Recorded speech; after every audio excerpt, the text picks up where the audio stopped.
I actually enjoy the journey more than the destination. And the journey actually makes you who you are, not the person you are when you get to that destination.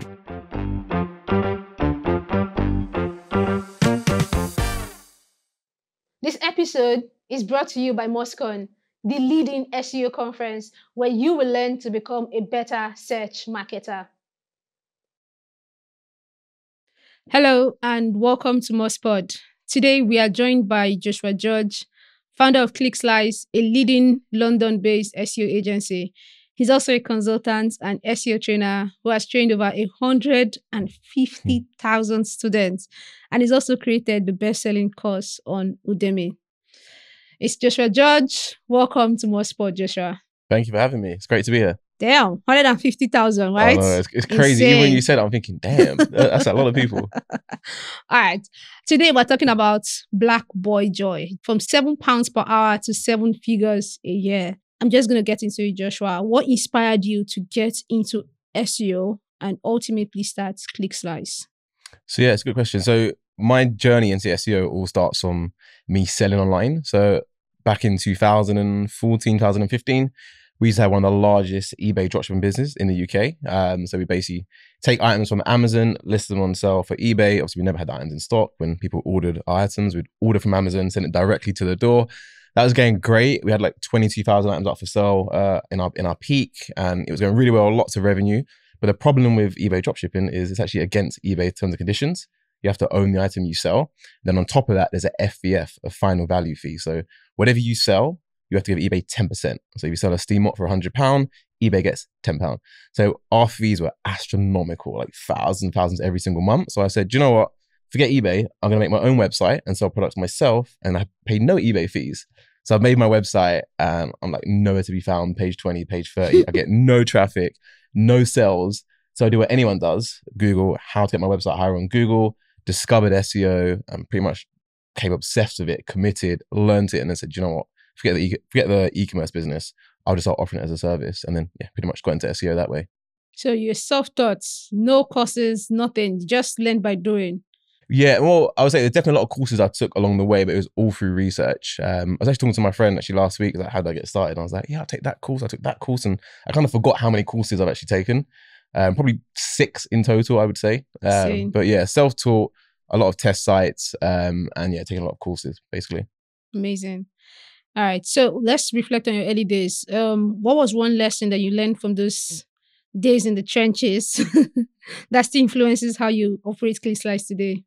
I think it's never get complacent. Like when eBay was going really, really well, there were times where I said it's against their terms and conditions. So they would just close our store, or our Amazon account will get banned because we have one Amazon Prime account, which is £80 a year, and we're sending like 600 items a week to all different addresses. So Amazon probably had to hire more delivery drivers, and you'd wake up one day and say, oh, I've got another 60 orders to fulfill and I've got no Amazon account to fulfill them. So the business was very shaky, like it was really high, really low. And I went from feeling like on top of the world, like, yeah, I've sussed this. Life is easy. I know exactly what I'm doing. I'm 18 years old. I've got this, to literally having like no business and starting again from scratch and rebuilding again on eBay. So I think for me, like when it was going really well, I kind of took my foot off the pedal and kind of got relaxed and complacent. You were 18. Yeah, I know, but like it doesn't matter. Like I was seeing a lot of money at a young age. So again, as anyone would, they'll get complacent. But now when I run ClickSlice, when it's going well, I just always have like a fear like it can go down overnight. So I have to keep working harder. So yeah, that's definitely stayed with me since I started. So it's a healthy fear that keeps you going. Yeah. I want to talk about your first client at ClickSlice. I know that's always the most memorable one. Tell me the story of how you landed your first client for ClickSlice. So our first client was landed through a cold email outreach campaign. So it was like a fake video audit template I was using. I don't know if you've heard of it. But essentially you search for a keyword that return a business that you want to work for. So at my time, it was solar companies.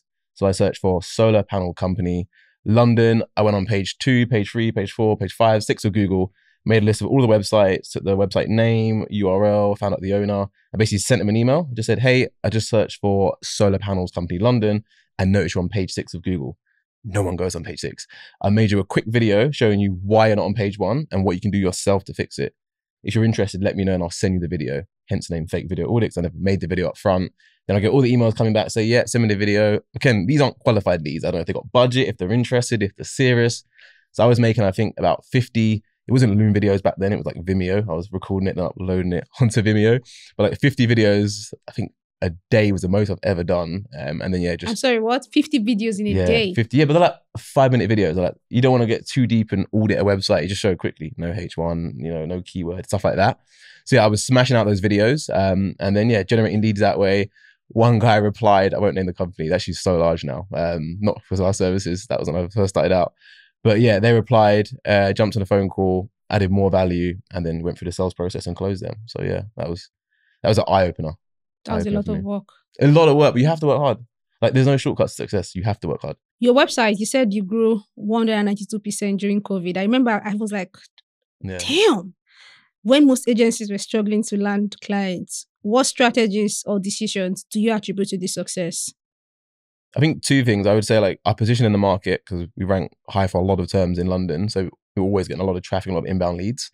But probably 2 main things in total is I did a lot of outbound during lockdown where a lot of people were complaining, the market's shrinking, clients don't have budget, no one wants SEO at the moment. I said, okay, if no one's coming to me, they are through the inbound leads, but I'm going to get even more aggressive and use this as an opportunity to kind of take what other people are missing out on. So I did a lot of LinkedIn cold reach out campaigns. I reviewed our whole customer journey. So when someone goes on our website, they book a call.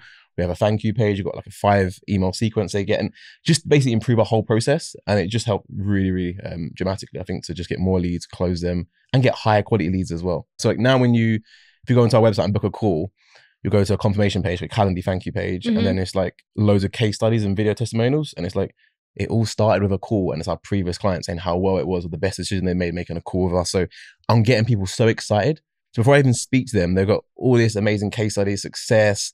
Then they have the email marketing sequence before I even speak to them. By the time I get on the call, they already know who I am. They know everything about me. And it's just kind of like, are we a good fit to work with each other? So I think that's so smart, is that you have all these steps to prepare them before the conversation so that your job is just easier on selling them when you jump on the call with them. That is so smart. Thank you.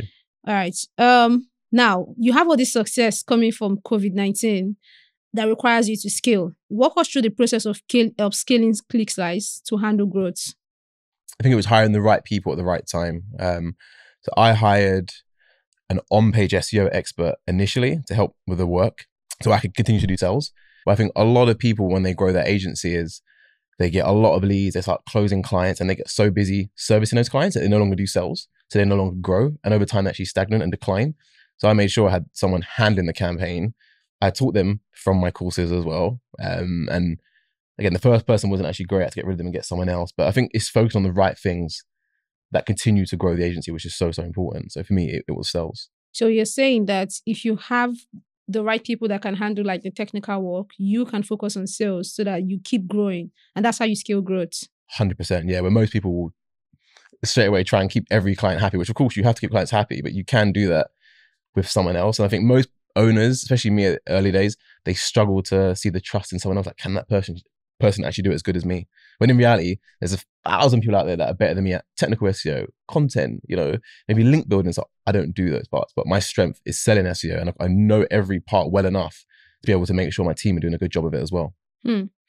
All right, I'm going to address the elephant in the room. 7 figures. That is massive. When did this happen and how did it feel? Yeah, so the first year we hit 7 figures was actually last year, 2023. And how did it feel? Honestly, kind of like anticlimactic, if I'm honest. I'll be so honest. Like, I think... Come on! No, I'm so serious. I'll tell you why. Because I set this goal of seven figures, right? And it just came out of nowhere. It's just a nice round number. It's arbitrary. It doesn't really mean anything to me. And I always knew I was capable of getting to that figure. So when I hit it, it was like, I don't know, I didn't really feel that surprised. Of course, I was really happy because I had security. I could now, like, you don't all of a sudden just hit 7 figures and, oh, I can buy this, buy that. It's a gradual stage. So honestly, it was just more the security and like, oh, I actually done that. That was nice. But it wasn't as exciting as I thought. And that's when I realized, like, I actually enjoy the journey more than the destination. And the journey actually makes you who you are, not the person you are when you get to that destination.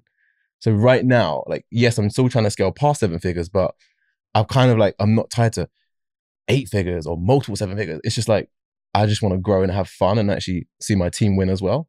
I love that. I love that. It's not the money that makes you who you are. Never. You just want to keep growing, just maintain that consistent growth process. Amazing. All right, let's talk about your course. You have the best-selling SEO course on Udemy. That was how I actually found you. That was the first time I found you. Wow. I found you through a course on Udemy. What motivated the decision to create a course? Why didn't you just say, oh, okay, I'm doing well with my agency, that's good enough? Why did you create a course, and how did you make it the best-selling course on Udemy? Yeah, I think initially the courses started when I started like hiring my team members, and I was trying to like create SOPs for them. So I'd make videos like, this is how you do keyword research, this is how you do internal linking, and then I started to look at this is actually like an SEO course, right? And I can add some more videos, polish it up, and put it out there, like on the website. So again, for our internal team on the subdomains. And I thought, do you know what? I must put it on Udemy. I might as well just put it out there and tweak it, make more promo videos, and I put it online. And because it's the same process, I know that actually rank sites, because we do it day to day at the agency, it just got accepted really well. People were getting really good results, loads of case studies themselves. Then it started to basically compound, and it just took off on its world of its own. So the courses pretty much come out of a necessity of training my own team and creating SOPs. And of course, we have more detailed SOPs now internally, but it's just spiraled out of control. I think it was timing as well. Like I entered Udemy where it wasn't that saturated. Like now, if you make a course and put it online, like, it's really difficult to get traction. There's so many courses. Udemy are changing from the marketplace to like a Udemy business subscription now. So people don't really pay for courses. They pay a monthly subscription, kind of like Netflix, and you watch minutes, right? So it's definitely, I think, a bit of, I wouldn't say luck, I've fluked it, but I've timed the market perfectly by coincidence, basically. But again, the content is really, really good in it, which ultimately is the most important part of the course. I love the fact that you're honest about I have to be. I love to say like, yeah, I'm a genius. I sussed it out. Like, I think one thing I can say with confidence is like, I think it's very hard to outwork me. Like, I may not be the smartest in the room. Like, I may not have the best network where someone who's been around for 10, 20 years, but like I come from humble beginnings, and I will always work really hard, like hard as I can. And I believe I'm a good person, have good morals, good values, and I continue to work hard, then God will continue to bless me. Amazing. All right. So you have high levels of success in an industry where very few people look like you. That's monumental. How do you navigate the pressure or responsibility that comes from being a trailblazer? Even that rolling off my mouth, trailblazer. I like that. Yeah, I mean, sometimes I find it difficult, to be honest with you. Like, as I said, we rank really highly for a lot of terms in London, and I say it on a lot of podcasts, a lot of interviews. And one day I always wonder, like, what if we lose our rankings? Like, I'm gonna look like an idiot. Like, that's a lot of pressure to maintain that. And I get asked a lot of questions. As I was saying to you earlier before we started recording, I was in like Knightsbridge in London last week, and someone recognized me from the course and was asking me questions, and like just be able to sit down with that person and make a massive impact and give my advice and really help them out is amazing. But then there's also times where people ask me for advice and I literally don't have time. I'm really busy with the team or with client work. So then I feel really guilty, and it weighs heavy on my shoulders, because I know when I started out, if I had someone giving me advice as I give someone else, it would be like gold dust to me. So I definitely do feel the burden at times and responsibility. I do the best I can, but I'm also aware I can't help everyone. And again, I'm not an expert. I mean, I've done well, but you know, I just try to balance my life, family, friends, and business, and also advice on the side. So even though I was saying that answer, like in my head, I'm just thinking like, how can I do more? Because it is hard. It is very hard. Hey there, my name is Chima Meje, and I want to take a moment to talk to you about MozCon, our podcast sponsor. I know MozCon comes with a hefty price tag, but here's why it's worth it. MozCon attracts the kind of people you dream of running into at an SEO conference. I'm talking about decision makers, C-suite executives, and the top marketing leaders in the industry. At MozCon, these hallway conversations are just as valuable as the sessions themselves.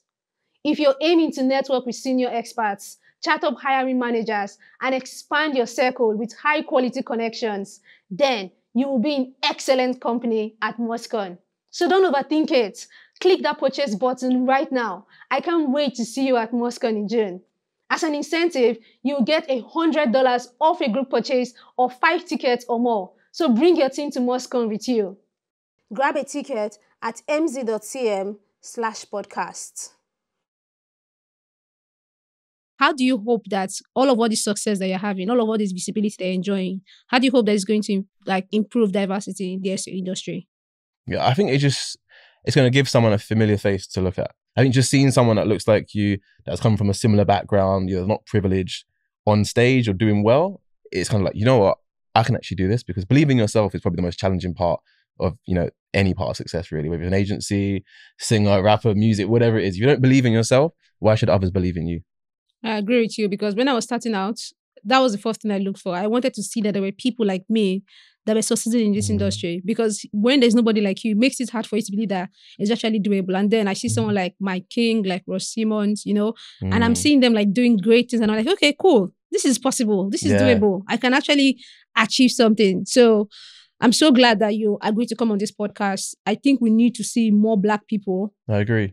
being visible so that people have somebody to look towards when they're trying to mirror what success looks like. Yeah, like I was saying, I say to my mum and dad as well, like, I think I'm very blessed. I'm in a good position, and I believe God's blessed me so I can bless others. So it's my responsibility, because, I didn't get how high I am on this ladder just by luck, right? It goes hard work, but for me to stay here and maintain it, like, I have to be giving back. And I believe that is, the most rewarding thing, because I said to you like before, right? Anyone can make money, right? That's okay. But making money whilst helping people, that's a whole level of, like, a different level of feeling you get, where you just feel happy, content, because you make money and you help someone. Like, it's a win-win. Yeah.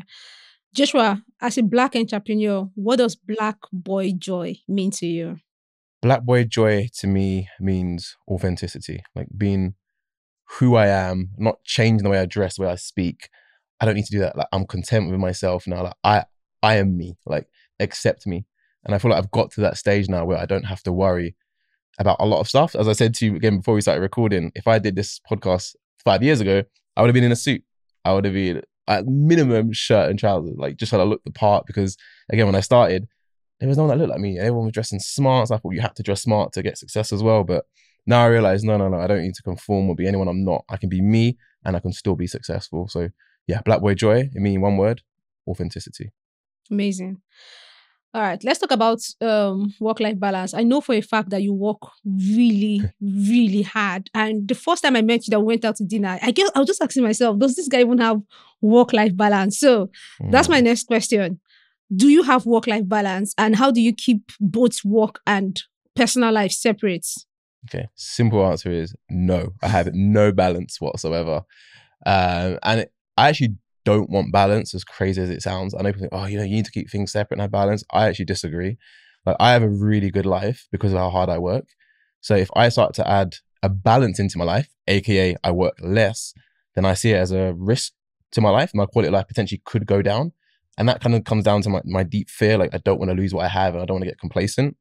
So there are times when my fiance will say to me, all right, Josh, like, it's time to put the laptop away. And when she says that, I will pull it away. I still don't know how to tell myself to put it away. I need someone to tell me. But I'm completely okay with it. Like, I don't mind. I enjoy what I do. I have fun. I have a great life. And a really good kind of thing that happened a couple of weeks ago, actually. I was working in the back of my house, in outhouse, right? I don't know how long the shift was, like 12 hours, 13 hours, whatever. I come in absolutely exhausted, tired. And then my fiance says to me, oh, Josh, there's no milk. Can you go to the shop? I'm just like, oh, okay, cool. So I grab my keys, open the front door. And I just see like my car on the drive, the McLaren. Oh, I don't feel stressed. I feel at ease. I go to the car, the door goes up, and I thought, yeah, this is all worth it. So I think there's things like I have in my life because of how hard I work that I really, really enjoy. Again, not everyone needs to be a car person. You can have whatever it is you enjoy. But I'd actually encourage people, like, as soon as you're in a position to be able to buy something you really want, get it. Because as soon as you have it, you're never going to want to lose that thing ever. So you'll naturally work harder to maintain that and at least exceed it going forward. I'm going to ask you a very personal question. That was not part of the questions I planned to ask you. Go. You have a fear of losing what you have. Where do you think that fear comes from? I would say probably my childhood, like, for sure. There was times where I was younger. So when we used to go to school, we used to get £1 a day, which was actually not that much money back in the day still. And we get no pack lunch. My mum and dad didn't have much money. And then you have to like make do with that £1, like try to get food, be friends with someone, have a half the sandwich. It sounds so stupid saying it, but like I didn't have much. And then my mum got a job and she got a promotion and we had like £5 a day and we could get like something from the dinner hall and it was all great. And then she lost the job and had back £1 a day. And it's like how I had it and lost it with eBay. Like my mum and dad had that very early on. So my childhood was like not great. Oh, wow, it's great. And then it went down again. So I think a lot of it comes from my childhood, just knowing that even when you have stuff, it can actually go. And that kind of keeps my feet on the ground and wants me to work harder. Thank you for sharing that. I know it was not easy. No. All right. What advice would you give to a young Black individual aspiring to succeed in a technical field like SEO? Advice would I give someone? I would say use your unique perspective as an advantage. You know, and don't forget your why. Your why is so important. Like my why was the reason why I still go to this day, right? It's exactly the same why. I'm scared of losing it. Where if someone comes from a privileged background, they don't have the same why. So the drive is not going to be as, monumental in pushing them forward. So most people will see that as a disadvantage. Oh, I don't have a MacBook. I don't have this. I don't have that. I can't afford this SEO software. Like it's not going to, you work hard and you'll find a way to pay for that software. Like you can do it, and you have to be more creative and think outside of the box. But again, it all comes down to belief. Like most people believe, they can't have this or achieve this or attain this because no one else around them has it. But if you believe in yourself, anything is possible. So yeah, use your disadvantage as an advantage. What's one thing you do every day that brings you a tiny pocket of joy? Every day. I would say it's not really joy, but I feel at peace. That I meditate every morning, just for 6 minutes or 10 minutes, on Headspace, and that really just kind of disconnects me from the world and just puts everything into context. I think for me, and I definitely do enjoy that for sure. Amazing. That's it for MozPod today. This episode was engineered by Saul Fox, produced by Chima Meje and Joe Cameron, and our YouTube footage was filmed and edited by Sarah Galpin. And remember, curiosity didn't kill the cat, it just improved its search rankings.